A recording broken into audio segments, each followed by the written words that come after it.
네, 막판 하이라이트 시간으로 이어가도록 하겠습니다. 나인원의 내일장 홀인원 코너 준비되어 있고요. 지금부터 MTNW 나인원 박재호 어드바이저와 함께하겠습니다. 위원님 어서 오세요. 네, 반갑습니다. 안녕하세요. 자, 바로 홀인원 공략조 제1장부터 열어보도록 하겠습니다. 1장은 거래 대금입니다. 자, 거래 대금 싣고 움직인 종목들의 특징 먼저 잡아볼까요? 1위부터 5위까지 리스트 먼저 보시겠습니다. 자, 에코프로 그룹주 오늘 빠질 수가 없죠. 포스코 홀딩스, 삼성전자, LNF. 위원님, 낯설지 않은 종목들의 이름이 쭉 나열되어 있습니다. 상위권 종목의 특징, 그리고 또 거래대금 안고 움직인 종목들의 오늘 특징적인 부분도 먼저 브리핑 들어보고 싶어요. 일단 대표적으로 이제 삼성전자, 일단은 앞서 많은 분들께서 삼성전자에 대해서 이제 이야기를 좀 많이 하셨을 텐데, 짧게 말씀드리면 일단 삼성전자가 지금 현재 65,000원 선을 이제 넘어서면서 코스피 종합주가지수도 앞서 말씀드린 대로 2,500포인트대를 이제 확연하게 좀 넘어섰습니다. 일단 코스피는 2,550포인트가 이제서부터는 1차적인 단기 저항이 될 것이고요. 삼성전자 같은 경우에 D램 재고량과 상관없이 계속적으로 생산량을 늘려왔다가 이제 비자발적으로 이제 감산에 들어갔고 이제 최종적으로 공식 감산에 대한 좀 발표가 호재로 좀 작용을 했는데 자, 중요한 것은 지금 현재 재고량 소진이 거의 되질 않았고 1차적으로 가장 중요한 것은 중국 쪽으로 수출하던 모든 물량들이 지금 현재 수출이 사실상 뭐 암묵적으로 지금 제한이 되어 있는 상황이죠. 이런 부분들이 다시 한번 재개가 되는 시점이 어떤 삼성전자의 주가 방향성에 대해서 좀 확정적인 판단을 내려볼 수가 있겠고요. 오늘 여러 가지 종목군들 중에서 일단 특징적인 것들을 하나 좀 보게 된다면 일단 SK 이노베이션 정도를 좀 보시는 것이 좋지 않겠는가라고 좀 말씀을 드리겠습니다. 자, SK 이노베이션 같은 경우에는 SK 그룹 내에서 이제 화학, 에너지 쪽에 있어서 계속적인 사업을 좀 영위를 해 오다가 사실상 어느 순간에 갑자기 2차 전지 배터리에 대한 사업을 정말 수십조 원의 자금을 투입을 해서 사실상 국내 2위, 글로벌 5위의 그룹으로 이제 성장을 해 왔었습니다. 그러다가 사실상 사업 분할을 통해서 SK이노베이션에서 2차 전지, 즉 배터리 사업 부분을 SK온으로 이제 별도 분할을 통해서 이제 아마도 머지않아서 뭐 빠르면 올해, 늦어도 내년쯤에 신규 상장에 대한 어떤 가능성을 좀 열어두고 있는데 자, 이런 부분들이 지금 현재 미국의 인플레이션 감축 법안, 지금 일단 실행을 좀 앞두고 있거나 실행 중에 있는데 이런 부분들에 있어서 SK이노베이션이 사실상 미국 현지 내 공장과 그리고 2차 전지 배터리에 들어가는 갖가지 어떤 소재들에 대해서 이제 생산을 좀 하고 있고 추가적으로 그런 부분들을 직접 수급을 받아서 SK온이 2차 전지 배터리까지 생산할 수 있게 됩니다. 그렇게 된다면 상대적으로 다른 여타 기업들 대비했을 때 미국 내에서의 어떤 인플레이션 감축 법안에 따른 어떤 보조금 수혜를 대략적으로 앞으로 향후 10년간 수십조 원대의 어떤 보조금 지원을 받을 것이라는 예상이 나오면서 사실상 미국의 IRA 입법 그런 해당 법안에 대한 어떤 수혜주로서 상당히 중요성이 좀 강조가 되고 있고요. 아무래도 이런 부분들에 의해서 추가적으로 이제 테슬라가 이제 오늘 오전에 장전에 발표됐던 뉴스대로라면 중국 내에 이제 메가팩토리, 이제 차량 같은 경우는 기가팩토리라고 하죠. 그리고 2차 전지를 메가팩토리라고 부릅니다. 자, 2차 전지를 생산할 수 있는 공장은 아마 내년쯤에 일단 아마 사실상 가동이 좀 들어갈 것으로 보여지는데 자, 그런 부분들에 있어서도 일단 실제 뭐 에코프로가 사실상 수혜주다라고 이야기를 하고 있지만은 아마도 이제 SK이노베이션도 상당히 좀 긍정적으로 좀 보셔야 되겠고 마지막 한 가지 더 말씀을 드린다면 이제 SK 그룹주들은 전반적으로 추세를 좀 이어가는 데 있어서 좀 힘겨운 부분들이 있습니다. 또 개인 주주들이 원하는 방향이 아니라 정말 기습적인 공시, 정말 불명예스러운 공시도 좀 많이 나오는데 일단 그럼에도 불구하고 저항대를 돌파했습니다. 18만 5천 원. 이 가격대를 일단은 지켜준다라면 저점을 높이는 흐름이 나올 수 있으니 종합주가지수 2,500포인트와 SK이노베이션 그리고 SK온의 어떤 앞으로 향후 추이 같이 좀 모니터링 하시면서 18만 5천 원을 깨지 않는다라면 이노베이션 투자하시는 분들 바이앤홀드 전략으로 끌고 가셔도 좋다라고 정리하겠습니다. 자, 그렇다면 제2장으로 바로 넘어가도록 하겠습니다. 공략주가 궁금합니다. 어떤 쪽에서 오늘 공략 포인트를 잡아주셨을지 궁금합니다. 어느 쪽에서 어떤 종목 고르셨을까요? 일단은 굳이 따지면 2차 전지와도 연관성이 있는 네. 종목인데요. 일단 최근에 많은 분들이 보셨을 만한 종목입니다. 종목명은 KEC라는 종목입니다. 자, KEC 같은 경우 여러분들 최근에 가장 직접적으로 경험해 볼 수 있는 것이 최근에 스마트폰 같은 경우 이제 고속 충전이란 말 많이 들어보셨을 겁니다. 그러면 그 고속 충전을 사용하기 위한 별도의 그 아답터가 좀 필요한데 그 아답터에 보시면은 영어로 GAN이라고 쓰여져 있는 것을 많이들 보셨을 겁니다. 그 안에도 사실상 뭐 겐이라고도 읽기도 하는데 전력 반도체가 들어갑니다. 즉 전력 반도체라는 것은 차량도 마찬가지로 빨리 달리기 위해서는 전력을 많이 수급을 해야 되겠죠. 그렇게 된다면 당연히 발열량이 커질 것이고 또 그 고온의 상태에서 충격까지 가해지게 된다면 보통 일반적인 소재들은 깨집니다. 근데 그것까지 다 견딜 수 있는 전력 반도체를 생산을 해주고 있고 사실상 삼성전자, LG전자, 현대모비스 또 테슬라 그 외 수많은 기업들에게 동사의 전력 반도체가 계속적으로 공급이 되고 있고요. 그것은 2차 전기차뿐만이 아니라 사실상 전기를 사용하는 거의 대다수의 제품에 들어가고 있고 특히나 고용량의 전력을 사용하는 제품에 거의 필수적으로 사용되고 있기 때문에 관심 있게 지켜보실 필요가 있겠다라고 말씀을 드리겠고 자 손절가는 2,700원. 그리고 목표가는 3,300원 제시해 드리도록 하겠습니다. 알겠습니다. 하나 매번 제가 비슷한 질문을 드리는 것 같은데요. 공약주를 쭉 보면은 지난번도 그렇고요. 네. 계속해서 놓치면 안 되는 키워드가 전기차라고 지금 일단은 봐야 될까요, 위원님?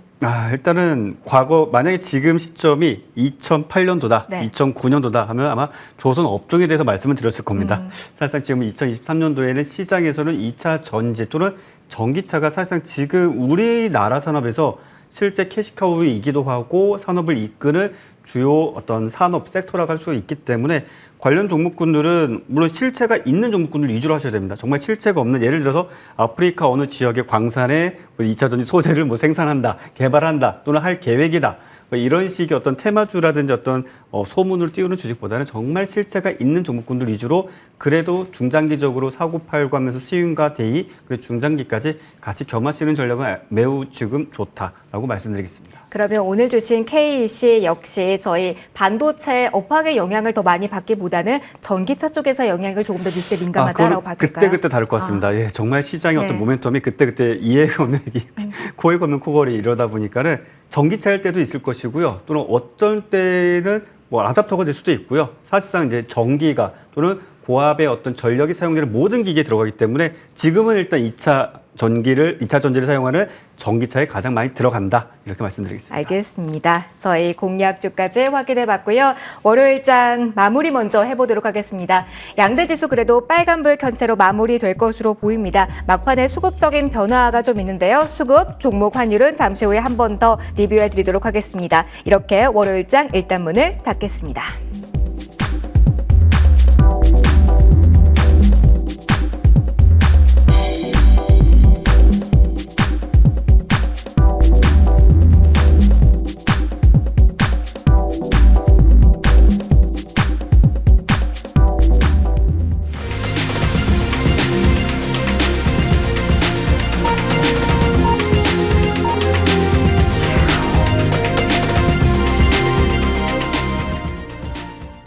네, 주말 보내고 월요일장 시장 대응하느라 많이 수고하셨습니다. 일단 빨간불로 양대지수 흐름은 마무리가 됐습니다.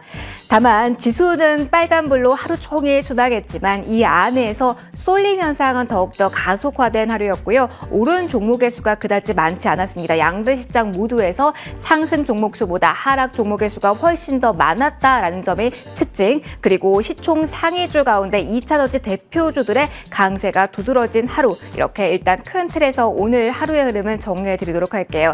자, 지수 보고요. 하나씩 짚어보도록 하죠. 일단 양대 지수 플러스로 마무리가 된 가운데 코스피는 0.87%로 2,500선을 뚫어냈고요. 2,510선 위에서 마무리가 됩니다. 2,500선을 이번 주에 굵직한 이벤트들이 많이 예고돼 있기 때문에 강력하게 뚫어낼 수 있을 것인가에 대해서 많은 물음표가 달렸는데 일단 오늘 시원하게 뚫어내고 안착하면서 마무리가 됩니다. 코스닥 역시 890이 오늘 장중 고점입니다. 2시 좀 넘어가면서 상승폭이 빠르게 반납되나 싶었는데 다시 한번 고점 가까이 지수는 끌어올려졌고요. 0.88% 오르면서 887선에 코스닥 지수 마무리가 됩니다. 자, 수급 어떻게 오늘 마침표가 찍혔을까요? 확인해 보시죠.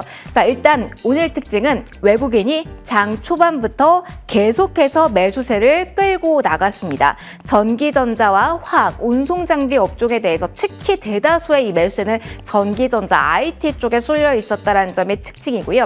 오늘 기관은 변동성이 정말 컸습니다. 금융투자 연기금 쪽에서 빠른 움직임이 오늘장 하루의 수급 특징 중에 하나였는데요. 기관 쪽에서 크게 매도로 기울다가 11시 넘어가면서 매수 규모를 키웠습니다. 이렇게 안정적으로 오늘 매수로 마무리가 되나 싶었는데 장 막판에 줄어들더니 결국은 기관은 매도 우위로 소폭이지만 매도 포지션 취하면서 코스피 시장에서 마무리가 되었습니다. 변화 기관 쪽에서 뚜렷했다라는 포인트 짚어드리고요. 코스닥으로 넘어가도록 하겠습니다. 자, 코스닥 같은 경우는 외국인은 매도긴 했습니다만 외국인은 매도하는 물량을 줄여나가는 구간에서 오늘 마무리가 됐고요. 기관과 같은 경우는 이 매도세를 키워나가는 구간에서 마무리가 됐다라는 모두 매도 우위긴 하지만 흐름이 조금 달랐다는 부분은 체크해 두시고요. 일단은 코스닥에서는 개인만이 단단하게 사는 주체의 역할을 해줬다라는 것도 한 번 더 언급해 드리도록 하겠습니다.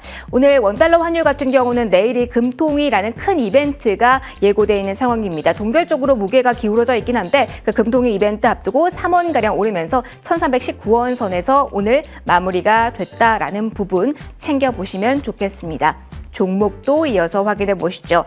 자, 오늘 사실 오른 종목이 많지는 않습니다. 그런데 지수에 연동된 종목들, 사이즈가 큰 종목들의 빨간불을 켜주면서 머니맵상으로 본다면 빨간불이 탁 눈에 들어오실 겁니다. 일단 삼성전자와 SK하이닉스의 강세까지 확인이 되실 겁니다. 물론 SK하이닉스 장중 고점 대비로는 윗꼬리가 달리긴 했지만 그래도 삼성전자 나란히 1%대 강세 보였다는 점 일단 확인해 드리도록 하겠고요. 두 번째로 반도체 다음으로 눈길이 가실 쪽은 2차 전지겠죠. 자, 수혜에 대한 기대감이 나오고 있습니다. 미국 세액공제, 생산자 세액공제 그 상단이 주 후반에 공개될 예정인데 여기에 따른 수혜 기대감도 몰리고 있습니다. 셀 쪽에 관해서는 그 호재가 가장 크게 나왔고요. 테슬라 관련 모멘텀도 있다는 점 기억을 해두시면 좋겠습니다. SK이노베이션 거래대금 실현 종목으로 앞서 저희 리뷰해드렸는데요. 7%대 상승 흐름 나타났고요.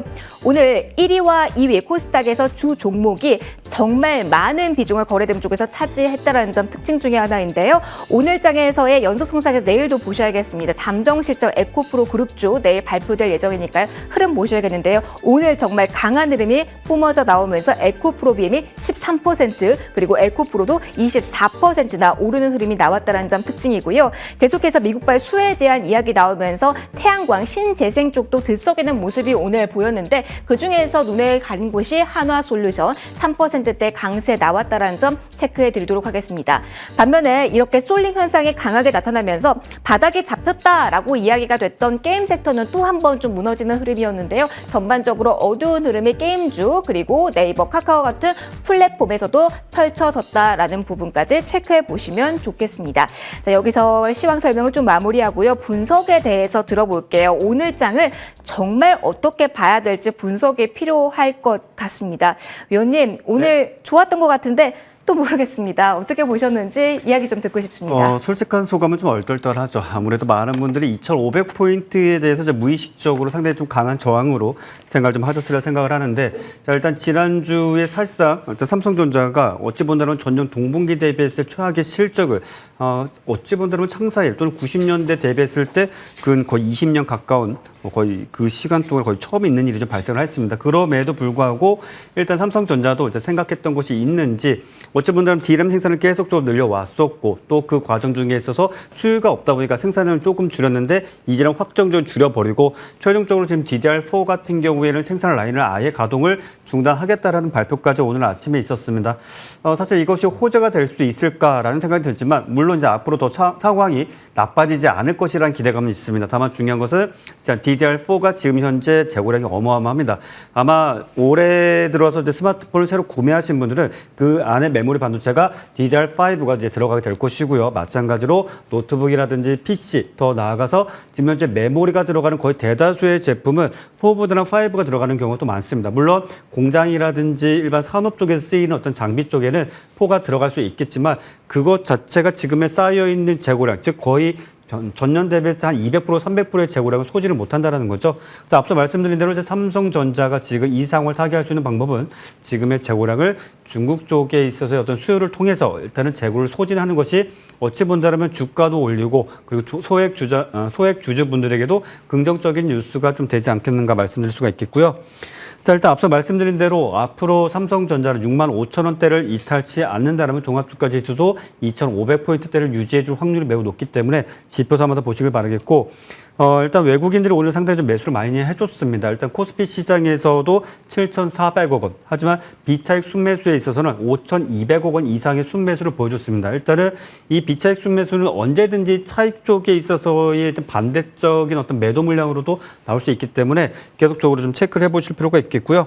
최종적으로 뭐 자주 이야기 나오지만 마지막 한 가지 말씀드린다면 소비자 물가지수 이번 주 12일 자, 일단은 예상치를 아마 상회할 것으로 보여지는데 1%포인트만 넘지 않으면 된다. 이렇게만 말씀드리겠습니다. 알겠습니다. 빠르게 AS도 받아보도록 할게요. 오래 기다린 만큼 들썩임과 그 탄력성에 있어서 주목도가 높은 종목이 유니온 머티리얼이어서 이 종목 좀 여쭤보려고 합니다.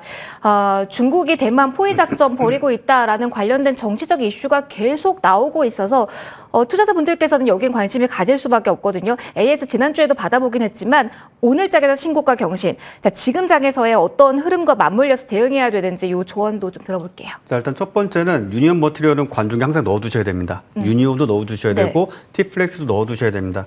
자, 일단 중국 같은 경우에는 지금 현재 훈련을 하고 있지만 아마 구체적으로 어떤 미국과의 갈등을 계속적으로 키워나갈 확률이 좀 매우 높아 보입니다. 참 아이러니컬합니다. 중국과 미국이 서로 으르렁대고 있지만 사실상 이 양국 간의 무역 거래량은 사실상 어찌 보면 사상 최대치를 좀 기록을 해주고 있는 상황이고요. 근데 그 과정 중에 있어서 중국 같은 경우는 메모리 수급이 제대로 되지 않고 있습니다. 그러다 보니까 엔비디아 쪽 GPU 같은 경우에는 그와 같은 유사한 반도체를 생산할 것이다. 이런 어떤 주장은 했지만 아마 거의 불가능할 것으로 보여지고 D램 같은 경우에도 자국 내에서 생산하고 있지만 수율이 매우 떨어집니다. 즉 떨어진다는 게 뭐냐면은 쉽게 생각하시면 데이터가 있는데 USB 메모리를 꽂았는데 데이터가 사라져 버립니다. 그러니까 이 정도로 상당히 좀 불안하기 때문에 보통의 경우에는 삼성전자라든지 마이크론이라든지 SK하이닉스를 사용을 하는데 자, 이런 부분들에 있어서 아마 수급이 되지는 않다 보니까 미국과의 갈등을 조금 더 키워나갈 가능성이 큽니다. 그렇기 때문에 동종목 같은 경우는 스윙보다는 그날의 어떤 재료, 오늘처럼 어떤 재료에 따라서 당일 진입, 당일 청산으로 일단 대응하시는 것이 좋고 전에도 말씀드렸죠. 이런 종목은 상한가를 가더라도 그 다음날 갭상승 나올 확률이 적으니까 상한가를 가더라도 되도록이면은 바이앤홀드 전략은 자제하셨으면 좋겠습니다. 알겠습니다. 그렇다면 지금 시장에서는 히토류 종목들을 항상 오전에 보고 어떻게 본다면 지수 흐름에 따라서 해지 스타일로도 대응이 가능하다라는 조언이실까요? 일단은 시간 외에서 갭을 띄워가지고 다음날 시가가 5% 이상이면 일단 그냥 관망하시는 것이 좋고, 네. 그리고 갑자기 장 전에 또는 새벽 시간에 뉴스가 나와가지고 일단 시간에와 상관없이 당일 시가 갭을 띄워준다면 충분히 공략은 해볼 수 있다. 뭐 이 정도로 말씀드리겠습니다. 알겠습니다. 네. 시간 외에서 히토류 관련주는 어떤 흐름을 보이는지가 본장에서의 흐름을 좌지우지할 수 있기 때문에 요거 키포인트로 주자라는 꿀팁까지 공유해 주셨습니다. 유니온 머티리얼 저희 AS까지 받아봤고요. 저희 오늘 벌써 마무리할 시간입니다. 자, 일단은 상승으로 2,500선을 뚫어내는 그리고 삼성전자의 기분 좋은 상승까지 포착이 된 오늘이었는데요. 자, 내일장은 어떤 흐름이 또 펼쳐질까요? 오전 중에 있었던 내용들 잘 정리해서 저희는 내일 다시 오후장 파트너로 돌아오도록 하겠습니다. 마지막 코너 함께해 주신 나인호 위원님과 함께 인사드리도록 하겠습니다. 오늘도 시장 대응을 수고하셨고요. 함께해 주신 여러분 모두 고맙습니다.